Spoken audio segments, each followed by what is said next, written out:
तुम्हाला जर का शक्य असेल आणि तुमची परिस्थिती असेल तर तुम्ही नक्कीच अक्षय तृतीये दिवशी सोनं हे खरेदी करा। भलेही तुम्ही 1 ग्रॅम का होईना, 1 ग्रॅम जमत नसलं तर 1 गुंज का होईना तुम्ही सोन्याची खरेदी करा। पण जर का तुम्हाला सोनं खरेदी करणं हे अगदी अवघड असेल आणि जमतच नसेल तर तुम्ही अक्षय तृतीयेच्या दिवशी या गोष्टी ज्या मी या व्हिडिओमध्ये सांगणार आहे त्या जरी तुम्ही खरेदी केल्या तरीसुद्धा त्या सोन्या इतकंच शुभ फळ देतात। अक्षय तृतीयेला सोनं का खरेदी करतात, हा म्हणजे काय महत्त्व आहे, हा शुभ मुहूर्त सोन्याबाबतीतला अत्यंत असा महत्त्वाचा आणि सोन्याशी निगडीत का आहे आणि आपल्या परिस्थितीमुळं किंवा आपल्या काहीतरी अडचणी असतात आणि आजकालचे सोन्याचे जे रेट आहेत ते दिवसेंदिवस वाढत आहेत। या सगळ्या गोष्टींमुळं जर का आपल्याला काही कारणास्तव सोनं खरेदी करता येत नसेल तर आपण निराश व्हायची गरज नाही आहे। तुम्ही सोन्याच्या ऐवजी या गोष्टी खरेदी करा, त्यासुद्धा लक्ष्मीकारक आहेत आणि अत्यंत शुभ आहेत।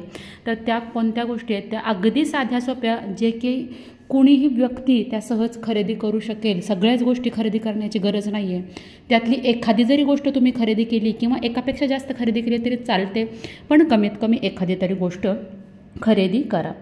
तर येत्या अक्षय तृतीयेला म्हणजे येती 2024 मधली अक्षय तृतीया ही 10 मे शुक्रवार रोजी आहे। 3:30 शुभ मुहूर्तांमधला मुहूर्त अक्षय तृतीया हा समजला जातो। अक्षय तृतीयेच्या दिवशी सोनं खरेदी करणं हे अत्यंत आपल्याला शुभ फळ देतं। अशी मान्यता आहे की जर का या दिवशी आपण सोनं खरेदी केलं तर पूर्ण वर्षभरात आपल्या जीवनामध्ये सुखसमृद्धी कमी होत नाही, आपल्याला जास्तीत जास्त संधी मिळतात सोनं खरेदी करण्याच्या।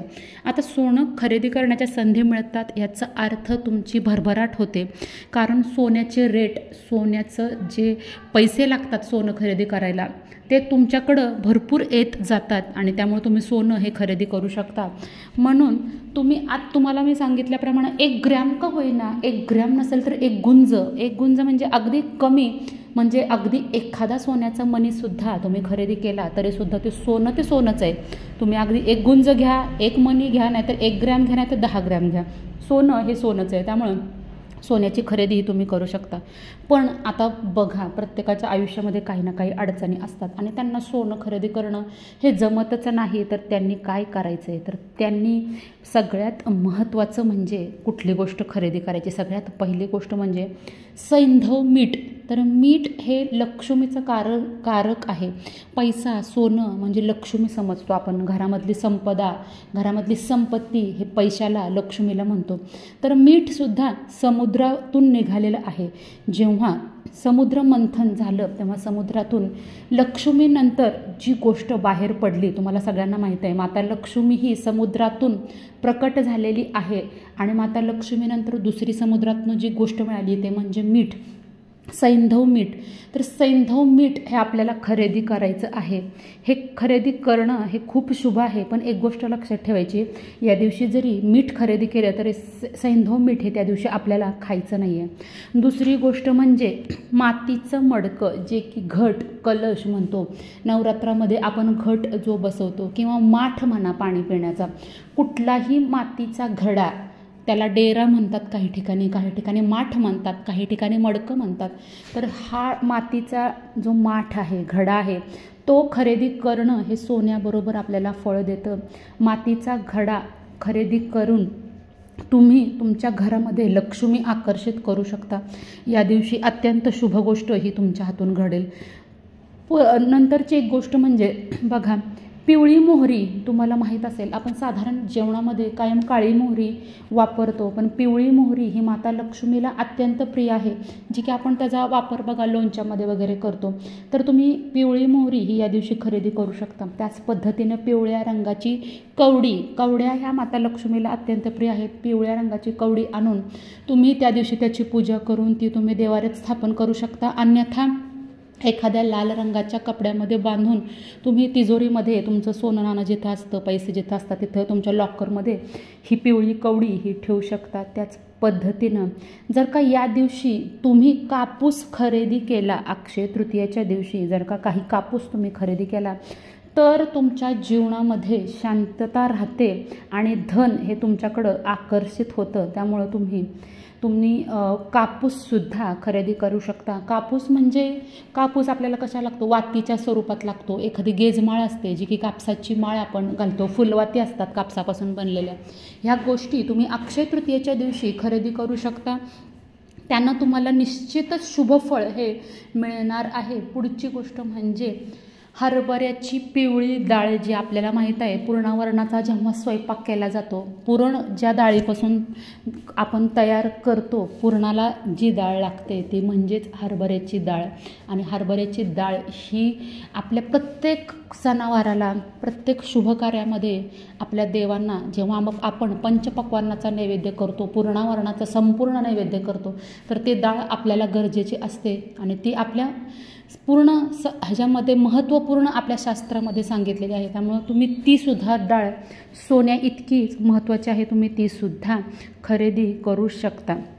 त्यानंतर पुढची गोष्ट म्हणजे झाडू, केरसुणी, की जिला आपण लक्ष्मी म्हणतो। आपण दिवाळीच्या लक्ष्मीपूजनाला एक केरसुणी झाडू खरेदी करून त्याला माता लक्ष्मीचं प्रतीक मानून आपण तिची पूजा करतो। सगळ्यात महत्त्वाचं आपल्याला दिवाळीमध्ये तीच गोष्ट आहे, अगदी सोन्या चांदीपेक्षा सुद्धा आपण काय करतो तर केरसुणीची पूजा करतो। तर त्यामुळे तुम्ही केरसुणीसुद्धा या अक्षय तृतीयेच्या दिवशी आणू शकता।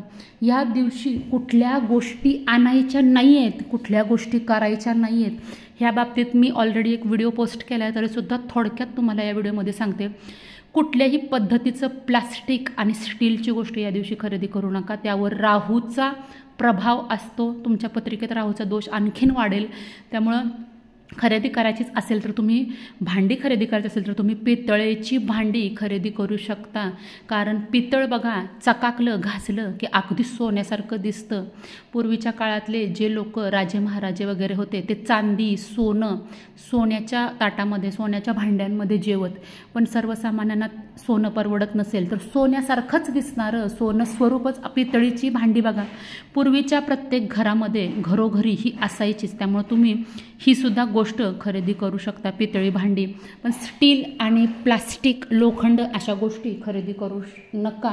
शक्यतो लोखंडावर शनीचा प्रभाव आणि प्लास्टिक आणि स्टीलवर राहूचा प्रभाव असतो, त्यामुळे ह्या गोष्टी खरेदी करू नका। तुम्हाला खरंच जमलं तर अत्यंत बघा 500, 600 ते 700-800 रुपयेपर्यंत तुम्हाला लहान आकाराचा एखादा मणी हा भेटेल।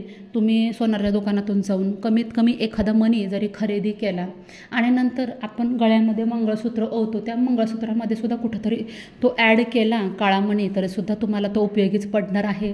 आणि या शुभमुहूर्तावर तुम्हाला सोने खरेदी केल्याचा एक समाधान पण मिळणार आहे, तुमच्या हातून सोनंही खरेदी होणार आहे। त्यामुळे तुम्ही तसंही करा। या दिवशी कुठल्याही शुभकार्याची सुरुवात आपण करतो, 3:30 शुभ मुहूर्तातला एकदम अत्यंत महत्त्वाचा मुहूर्त अक्षय तृतीया आहे। या दिवशी तुम्ही नवीन वाहन, नवीन घराची खरेदी, वास्तुशांती इत्यादी गोष्टी करू शकता। कुठलाही उद्योगधंद्याची नवीन सुरुवात तुम्ही या दिवशी करू शकता। या दिवशी ज्या काही गोष्टी तुम्ही करचाल त्या अक्षय राहतात, अक्षय म्हणजे न संपणाऱ्या। त्यामुळे या दिवशी कुठल्याही गोष्टीची खरेदी केली तर ती अक्षय राहते। असं म्हणतात की अक्षय तृतीयेच्या दिवशी जर का सोनं खरेदी केलं तर ते सोनं तुम्हाला मोडण्याची वेळ ही तुमच्या आयुष्यामध्ये कधीही येत नाही, म्हणून अक्षय तृतीयाला सोनं हे खरेदी करतात। तर ह्या सगळ्या गोष्टी तुम्हाला माहीत होत्या का? आजचा व्हिडिओ कसा वाटला, महत्त्वपूर्ण जर का वाटला असेल तर नक्की इतरांबरोबर शेअर करा। तुम्ही पहिल्यांदाच माझा व्हिडिओ पाहत असाल, माझ्या चॅनलवर नवीन आला असाल किंवा माझा आवाज पहिल्यांदाच ऐकला असेल आणि तुम्हाला जर का व्हिडिओ आवडला, अशाच पद्धतीचे व्हिडिओ तुम्हाला जर का आवडत असतील तर आपल्या चॅनलला नक्की सबस्क्राईब करा। आजच्या पुरतं इतकंच, लवकरच भेटूया नवीन व्हिडिओमध्ये आणि नवीन माहितीसोबत। तोपर्यंत माझ्याकडून सगळ्यांना श्री स्वामी समर्थ।